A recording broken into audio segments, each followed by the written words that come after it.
Bun B, 05 to 9.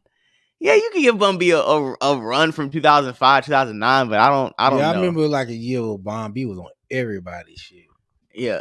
I can When put Pimp C was when he first got locked up, he was on everybody's song Free the Pimp, Free the Pimp, Free the Pimp. yeah, Trill, Underground Kings, 2 Trill. Yeah, 2 Trill was good. 2 Trill was good. I remember 2 Trill. Y'all took me back 2008. Yeah. I could say that. Yeah, his climax. Yeah, he was on "Give Me That" with Webby. That was a classic. Gangsta Party. That was a classic. That was Yo Gotti first joint. Yep. Front Back. That was fire with T.I. Yeah, so he got Yo Gotti popping. Yeah. Drake Uptown. Oh yeah, I remember that. Yeah, Drake was on him hard when he came out. Okay. I Choose You, International Players Anthem. Yeah, that was the climax. Yeah, Bun B had a run. Okay, hey, now we're going to my guy. Listen, this is if somebody asks me who's my most listened to rapper of 2023, is this guy right here. This is my favorite rapper right now. I cannot stop listening to enough Ghostface. Ghostface Killer. Listen, I've been listening to this nigga like every day. I literally listen to this nigga every day. I gotta find some Ghostface. Okay. Yeah, I'm with you too. No, why is Bun B over Jeezy?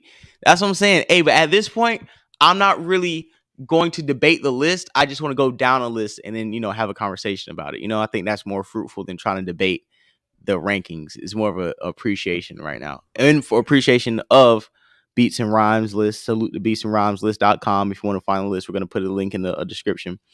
But Ghostface, right? Iron Man, Wu-Tang Forever, Wu-Tang Clan, Supreme Clientele, and the W with the Wu. You still got to I got to put him on Only Built for Cuban Links. But that was a 95, right? So you can't really add Only Built from Cuban Links because that was a 95 and Supreme Clientele dropped in 2000. So he's pretty much giving the solo album nod instead of the feature album nod, which is cool. You know what I'm saying? I'm cool with that. After turning into a star and making performance on Only Built for Cuban Links, Ghostface followed it up with the classic Iron Man split, the greatest Wu-Tang verse of all time on Impossible, according to RZA anyway, and dropped the first great rap album of the new millennium with Supreme Clientele, which I still listen to today. That's what we listened to on the way home. Ghost had previously showcased his abstract off-wall rhyming style on early records, but on his sophomore album, he took it to a whole new dimension, resulting in one of the greatest Wu albums ever. Okay, I'll agree. And here go y'all boy. Oh my God. First of all, he should not be ahead of Ghostface. And this is why I hate it. How you put this man over a Ghostface Killer? But it's cool. Andre, I mean, Ghostface wish he sold as many records as Andre 3000. And listen, my thing is like this. I'm not saying Andre 3000 is trash. On top of the fact, if you're gonna count the Outkast era Andre 3000, yeah, cool. We can do that. I can count ATL as cool. Now, like Andre 3000 is one of the best rappers, but as far as like catalog and longevity, can't put him there. And saying you're one of the best rappers, I didn't say you like your top 10. Definitely top 25, top 30, but like where he is in this list, 28. If somebody said Andre 3000 is the 28 best rapper alive, I'll be cool. But just like my dog said, he didn't do it. Andre didn't do it himself. Like, why is he on this list and we ain't gonna have Big Boy on this list? You see what I'm saying? Supreme Clientele. So, what it's saying right here is goal 657,000. Come on, bro. Andre 3000 went diamond, bro. Andre 3000 never dropped a solo album. What are you talking about? The last Outkast. Man, that was a double group project, bro. Stop that cap, bro. Andre 3000. But if we're gonna do by those projections, bro, you don't drop a solo album, so I don't want to hear what you did standing next to your homeboy. Was his solo. Y'all play 2-on-2 double dutch, and you trying to see better than me, and I'll go 1-on-1 head up with these niggas. I don't want to hear that shit. The Wu-Tang niggas, everybody on Wu-Tang stepped up and dropped a solo album. If it was fire, you lasted. If it was whack, you broke now. That's what you supposed to do. You in a group, drop some solo work. Like right now, like Prodigy and Havoc, right? Havoc is fire, but sometimes you got to put Prodigy over Havoc. You know why? Because Prodigy has better solo work than Havoc. So you got to, like, Head Nigga in Charge. At a certain point, when Head Nigga in Charge dropped for Prodigy, a lot of people were saying Prodigy was like the best rapper in the game for that short amount of period. Like he's one of the dopest artists. No, we're not counting Love Below as a solo because you dropped it along with Big Boy's album, and you act like I Like the Way You Move wasn't the lead single off of that album. Hey Ya dropped after I Like the Way You Move. So let's stop acting like he sold that album off the back of, oh, this is an Andre 3000 solo album and that bitch was Grammy nominated. Because that's not what happened. Where everybody has revisionist history, like Andre 3000, like I said before, he was not the nigga in Outkast everybody gravitated to. We liked his bars, he can rap, but it was all these new kids coming out around my age who wasn't around when Outkast was really outside, who like coming out here and putting Andre 3000 in a revisionist spot that he was never allotted to in hip hop. I like him, but stop the cap. We got Prodigy next. Like I said, I'll put Prodigy there. You know, before, like I said, I wouldn't put Prodigy before Outkast, but no, me neither. I wouldn't put Prodigy over Andre 3000, but I do feel like he can be close enough. He dropped solo albums. He dropped solo work. He has solo songs. So, you know, if he's over him, I can't argue because he actually dropped solo. He kind of followed the criteria with that one. He did solo work, so you got to put him over there. Yeah, but they not even counting his solo work as his run. And he still passed Andre 3000 on his list. But I'm not going to give too much credence to this list as far as ranking wise, because I feel like you ranked Rick Ross and Jeezy way too low to be solo artists and to have people who've had group runs ahead of guys with solo classics. You know what I'm saying? To me, it's blasphemous. You don't get props for a group project. Naughty by Nature. And that's why I'm like, how do you put individuals like Andre 3000, Prodigy, and then throw Naughty by Nature as a group on here? Bro, Naughty by Nature were one-hit wonders, bro.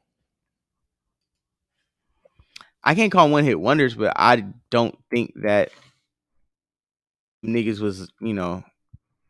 I'm looking them up right now. Give me 1 second. I'm about to see. Thank you, Black McBain. I don't think Andre 3000. Oh yeah, not but I don't think you can't go by the 90s, bro. Because once you was famous in the 90s, you're pretty much famous forever. Low key, dog. That's a lot of 90s nostalgia. Sometimes be like, yo, if you like you said, if you was popping at that time, then you know. You popping. And like I said, don't the people that doing good on the internet right now. But listen, sit in politics. This is why I be giving Andre so much slack, because it's like, dude, you sit here and you put Andre 3000 at 28 ahead of Ghostface with no solo work, and then you slap a whole group, and then you put Prodigy, no Havoc. You don't put Mobb Deep and Outkast run. You say Naughty by Nature had a bigger run than Mobb Deep and Outkast. Naughty by Nature was one-hit wonder, bro. They had 2 hits: Hip Hop Parade and OPP, bro. Oh, and Feel My Flow now. That shit charted 17 on the US 100. We could say that. That's a goal. Yeah, 17, a rap song, 17 US hundreds in the 90s was a hit. Yeah, that's a gold record. Okay, I'll give them that. That was probably number 1 on hip hop. They had another one called Jamboree. No, Outkast run can be top, but I'm not gonna put Naughty by Nature over Outkast. You know what I'm saying? After Naughty by Nature, Missy Elliott at 25, we're cracking the top 25, 97 to 2001. Yeah, I'm cool with that. I'm cool with that too. Yeah, she had a 5-year run. Sadly, I feel like she could have had a longer run. She did. Her run honestly is from 97 to 90 to. Her run is from 1997 to 2005 to me. No, what's that one album she dropped? Under Construction? Yeah. Yeah, that was 2003. Hot. And then she dropped, you know, that song with Sierra and Fat Man Scoop? Yeah. Yeah, that was 2005. Two-step. Yeah, so honestly. Yeah, she still was hot there. So she had Yeah, she was hot from 98 to 2005. And she had Right, that's like I said. So she got a 5-year, but this is just a 5-year run. Oh yeah, she had a longer. That I wouldn't even give her the. But listen, but you got to remember, they're not saying all these artists only ran for 5 years. They're just picking a time period. That wasn't her time period. Her time period was probably like from 2000 to 05.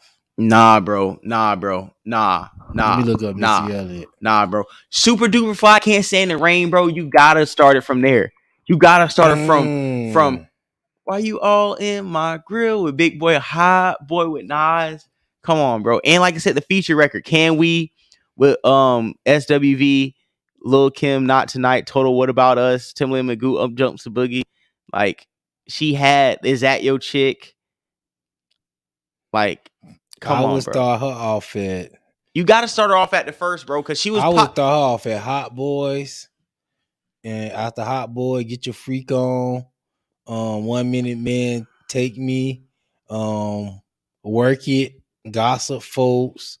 Fighting Temptation around that time. Past That Dutch, that was 03. Lose Control 05. And that's what she started. Yeah, I'll give her best run with 2000 to right there where Hot Boys drop on down, bro. Hot Boy was her first platinum record too. Cause I Can't Stand the Rain. Thank you. Wasn't platinum. And mad producer credits and writer credits, dog. Like her pen game might be harder than her fucking discography. Oh no, for sure. But I'm telling you, her run wasn't in 97. Her run didn't start to 2000. Nah, that's Hot cap. Boys. That's cap. I'm just telling you about the charts. I know by the charts, but that's when her we run can't started. run by the charts. You got to low key think about that impact. Like that, I Can't Stand the Rain video, bro, with the trash bag was iconic, bro. But you got to the Sock It To Me video with the Mega Man shit with the I Brat. Can't Stand the Rain. If you remember around that time, that video wasn't that popular. That shit came back. No, it was. That shit came back round like when she was started what getting hot. What are you talking about? When she started getting hot, like round Get Your Freak On, they started playing that I Can't Stand the Rain video even more around that time. And that's when it really got heated up. At the time when it dropped, it wasn't the shit. When she got hot, and they started showing that video, remember back on all the throwback video shows? Yeah. Back in the day, they used to always show I Can't Stand the Rain. I Can't Stand the Rain. Niggas said, Black McVane said all them videos are sucking up airtime on the box. I'm telling you. Yo, hey, man, listen. Hey, I'll say this. I'm happy that they put her over Nicki Minaj. I'm happy that, because honestly, there's not a lot of people like to put her over Nicki Minaj, but to me, she's the best. She's my favorite female rapper of all time. I wouldn't give her that, but she. No, I didn't say she. No, she's mine. Yeah, I respect that, but yeah, because I grew up in her era. Like for like some of the kids who were I grew up in her era too. Yeah, but I would give her the best female song creative. She definitely the best hip hop producer, but I wouldn't give her. Honestly, I wouldn't put her over Nicki. Oh yeah, bro. Honestly, I don't even put her in this. I don't even put her in a rapper category. I put Missy Elliott on the Mount Rushmore category next to Dr. Dre, Kanye West, Pharrell, Timbaland. I feel like we're missing one more like rapper, like super producer. Puff. Not even Puff. Swiss. Not even Swiss. Dr. Dre, Kanye, Missy Elliott, Pharrell. Those are the only four. And Timbaland. Timbaland, and I'll say JD.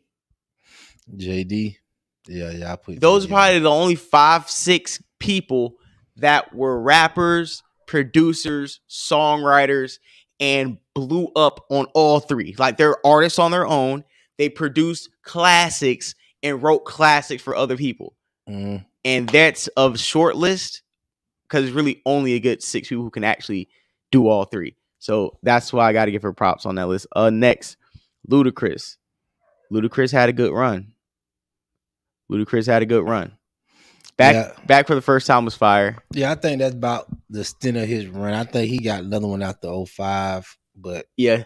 I won't call any of these like classics, but very good songs, very good records. Yeah, I just can't call them classics. Well, he got classic singles, but those albums not classics. And the album sales are through the roof for all those. Remember, we looked that one time, and his were crushing. Just for the single, man, I used to buy Ludacris because you just always have about 3 or 4 hard singles on there, so you can buy the album. And then the album cuts were fire too. And the album, he had classic album cuts. I never got into his files. Think who let these hoes in my room? I never got into his files. That Blueberry Yum Yum. I never was able to listen to a whole Ludacris album, bro. Oh man, I'm gonna be honest. Ludacris used to have some of the most enjoyable albums with the skits, a little funny shit in between, the bars. Ludacris, honestly, especially Word of Mouth. Word of Mouth was the best album. Word of Mouth, Chicken and Beer, Back for First Time, Red Light District. Yeah. Ludacris definitely had a fire run. He was one of my favorite rappers back in the day, man. Never got into Ludacris Files, but And Ludacris, I feel like too, he didn't really fall off. Ludacris just ran his course in the game. Like if you compare him to Nelly, look, him and Nelly started the run as they got the same run, right? Mm-hmm. But if you look at Ludacris run versus Nelly run, you would say like Ludacris outran Nelly. Because thinking about it, after 05, 06, 07, Nelly was going kind of down, and Ludacris still like he won a Grammy in 08, 07. So I got to give Ludacris, yeah, he had a slower projectile. I mean, Nelly just shot out the roof, but I'm pretty sure Nelly get more money in music than Ludacris do. You see the GOAT. Who? You see the GOAT. Bro. On the screen, it's the GOAT. Oh, Future. The Wizard.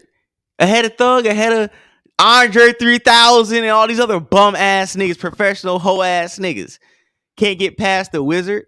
Fuck is wrong with y'all? This is the whole style and the whole wave. This is what you niggas walk to and talk to, okay? You wouldn't be getting no hoes was for the goddamn Wizard. Okay? Yeah, Future definitely is on a crazy run too, along with Drake. Yeah, honest. Probably more than Drake because he dropped more music. Bro, nobody on this list outside of Lil Wayne is gonna have a long enough list of notable releases. We got Honest, Monster, Beast Mode, 56 Nights, DS2, What a Time to Be Alive, Evol, Future, Hendrix, Super Slime with Thug, Beast Mode 2, World on Drugs. I got out Future after Evolve. It's not nothing against him, but it's just like Future run. Hey, yeah, Future run still going. Hey, look at they niggas saying 23 is disrespectful. It is. Future should be in the top 5 of runs in hip hop because that's the reason why Future is Future, because he had, especially that 2015 is a top 3 run in hip hop. I'll put that run with Wayne's. To me, it's a top. It's a top 2. It's a 3. I'll put 02 50 Cent, 07 Wayne, and 2015 Future.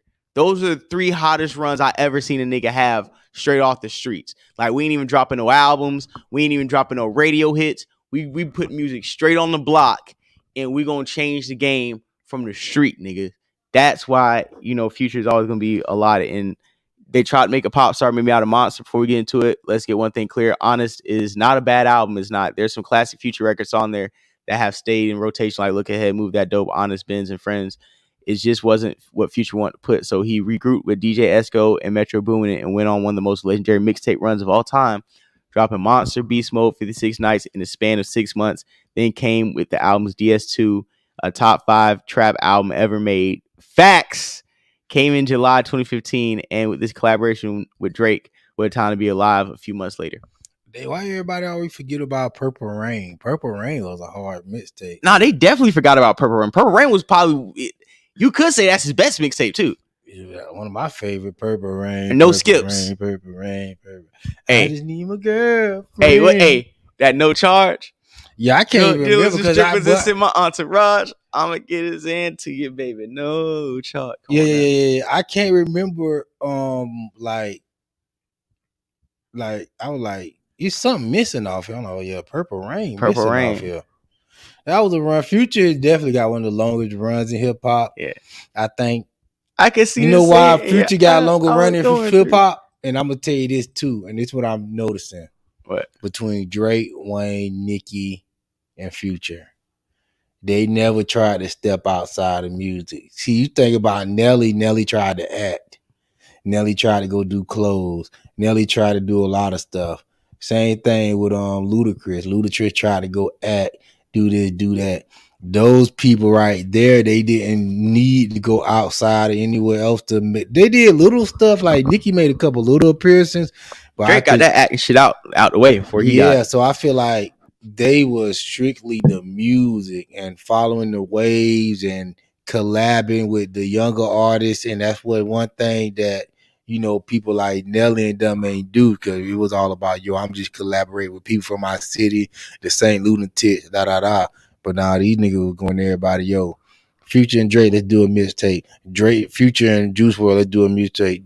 Future and Zaytoven, Future and Thug, Future and whoever wanted to get down with Future, Gucci Man. So I feel like that's a good note to take for them careers. Like, just stay focused on the music. If you in your bag, especially if you hot, bro. Don't be at the peak of your career telling niggas you about to start focusing on other shit. I want to be a businessman. Yeah, I'm trying to jump start into a label. These niggas never really seriously try to start no label. Exactly, bro. Or they'll, and it's like, bro, you fuck a label, bro. We want music. We don't need you to start bringing up everybody else. Like, that's how niggas follow. That's why 50 Cent run was so short to me, because 50 Cent, instead of just motherfucking, being greedy like the rest of these niggas and going on your own run, you trying to drop Beg for Mercy, giving The Game, the documentary, and basically giving all your sauce, movies. Yeah, and giving all your best records away that could have lasted you another 2-3 albums. 50 Cent could have had at least 3 albums before his first flop, and his follow-up album, The Massacre, was a flop compared to Get Rich or Die Trying. You got to think, though, by the time 50 came out, the longest run the Game ever had seen at that point was Nas, and really. Nas was on the longest run, and even Nas had some downs. You know what I mean? Some long time where he was like cold. You know what I mean? So 50 probably, his mindset was like, they never seen nobody going no 10 year of relevant music at that point in hip hop. Never happened. Yeah, but I can say that Nelly and Luda might have had longer runs than 50, but we'll look when they started 50's run. No, 50 had a longer run than them boys. I mean, I'm pretty sure, because 50 Cent made it into the 2000s, bro. Because you got to think, him and G Unit came back for a minute and started dropping some heat. Man, I don't remember all that. Who else is on the list? You remember when G Unit got back together? Very rarely, dog. Like I don't. Chuck D. I don't know about nothing about Chuck D. Chuck D definitely has to be on this list because it's before our time. But Chuck D definitely inspired a lot of this conscious hip hop and really like pushed the genre forward and just really woke a lot of people up. Chuck D low key might be up there like the Malcolm X and Martin Luther Kings and a lot of the black activists as far as the influence he had over the conscious mind. Mm-hmm. As the story goes, after dropping their debut album, Yo Bummer Show 1987, and hitting the road with LL Cool J, Eric B, and Rakim, Chuck D heard I Know I Got Soul and thought it was the best fucking record he heard in his life. And the accompanying takes Millions to Hold Nation Back, then stop their Public Enemy's subsequent releases, Fear of the Black Planet, Apocalypse 91, The Enemy Strikes Back, marked quite possibly the greatest album run by a hip-hop group ever, right up there with Outkast and Tribe Called Quest. Got good points. So you got to put them there. KRS-One, I'm not big on his catalog. Like, I've heard a lot of his songs and he can rap. A lot of his stuff did age good. So if older people want to put him up on there, like I said, I'm not too versed in his catalog, but I do know a handful of songs. And I don't have a problem with that. What about you, J-Dub? You got a problem with him being up on there? Who KRS-One? Yeah. Nah, not really, because I don't know too much about him. I just heard The Bridge is, what do they call it? The Bridge is Over? Yeah, The Bridge is Over this year. The Bridge is Over. The Bridge is Over. Yeah. That should be cool. Well, yeah, salute to the old heads. I can't object of a thing. I ain't just learned about KRS-One, but like I say, my history of hip hop started in 91. That's when I got active in hip hop. Before I updated on the sound of music. After 91, I really didn't like the sound of music. You didn't? Not of hip hop.